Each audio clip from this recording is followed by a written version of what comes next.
you're saying no! Ginagawa mo dito? Ha? Carlos, awan mo siya! Tama na! Babarilin kita! Bitawan mo siya! Hahanapin ko si Moira. Pagbabayarin ko siya sa lahat ng ginawa niya sa inyo. Ma'am, paano niyo naman po gagawin yun? Matatrack mo ba si Olga? Yes, madam. Gamit niya yung phone na binigay ko sa kanya. Hindi ka aalis. Masyado kang maraming nalalaman tungkol sa akin at sa pamilya ko. Wala po akong pagsasabihan yan. Aalis na po ako, ma'am. Hindi ka Ma'am. Zoe, huwag ka sana mabibigla. Pero ang taong naglagay ng pampalaglag sa inumin mo ay si Madam Chantal. Si Lola? Kailangan natin tumawag ng pulis. Hindi tayo pwedeng basta-basta sumugod doon. Pero ibalato niyo sa akin si Moira. Ako ang haharap sa kanya. Nang dahil sa'yo, naging kriminal ako. Iisa lang ang dugo natin. Pareho tayong mamamatay tao! Sigurado ho. Ito yung location dito sa tracker ko.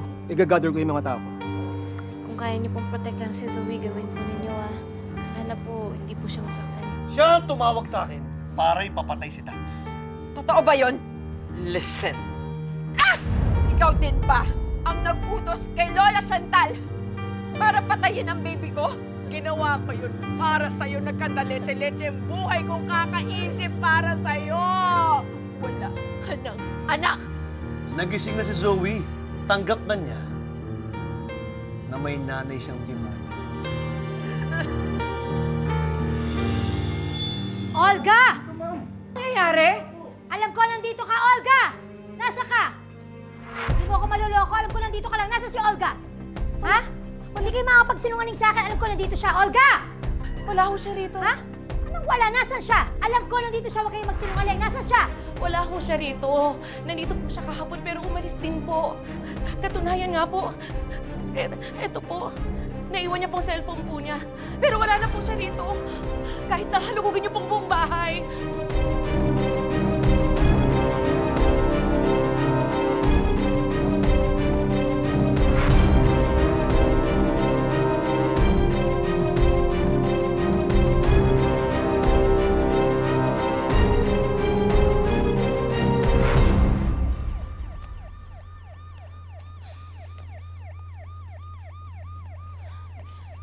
Doc RJ, Annalyn, pasensya na talaga ha. Hindi ko na maakalain na may iwanan ni Olga yung phone niya sa pinsan niya. Sa katunayan, gusto ko magpasalamat sa'yo. Hindi mo naman kasalanan eh. Sino naman mag-akala na iniwan pala niya yung cellphone niya dito? Mabuti na lang po talaga. Mabait po yung mag-asawa. Napakiusapan po sila ng mga pulis. Hindi na daw po sila magsasampa ng reklamo. Pero kailangan pa rin nating mahanap yung Moira na yan. Hindi siya pwedeng at large. Dalawa lang yan. Hindi siya ang mapatay. Ako ang papatay niya.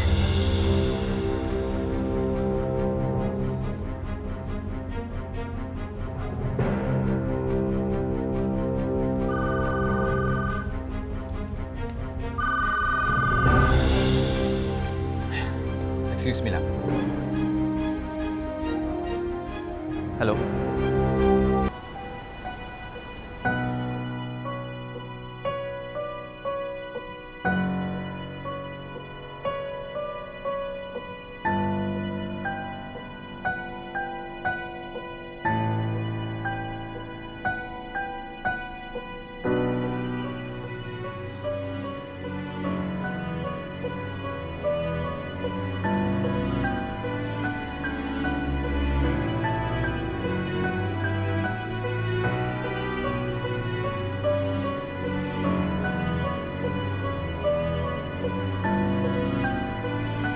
Makukulong ka rin, alam mo ba?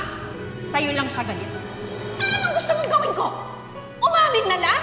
Ha? I am doing this for you! Ikaw na lang ang nagmamahal sa akin and you do this to me! Zoe, kung ano man ang naging kasalanan mo sa'yo, you have no right to insult me and push me away like that. Because I gave life to you. Kasi alam ko kahit linaglag mo ko, hindi pa rin kita kayang ipahama. Ikaw lang ang anak ko. And I will always protect you. Sigurado ka ba sa gagawin natin? Relax. Wala pa akong hindi nalulusutan. Ano? Kaya mo? Anak, I'm doing this for you, okay?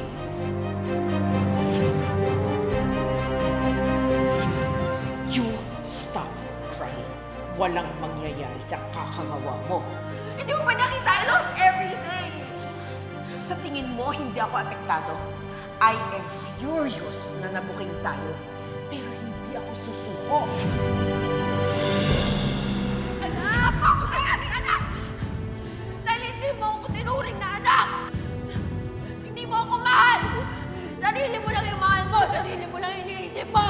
Para sa'yo nagkandaletse-letse ang buhay kong kakaisip para sa'yo! Huwag ka mag-alala. Dahil simula ngayon, ako na ang magdedesisyon para sa sarili ko. Simula ngayon, wala ka ng anak! Mabuti akong ina. Ginawa ko lang lahat yan para sa'yo, Zoe.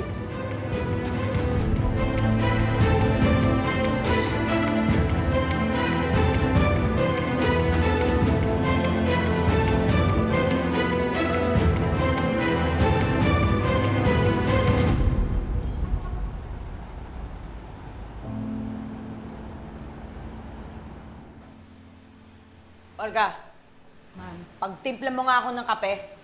Opo. O ano, may hangover ka pa? Iinom-inom kasi, hindi naman pala kaya.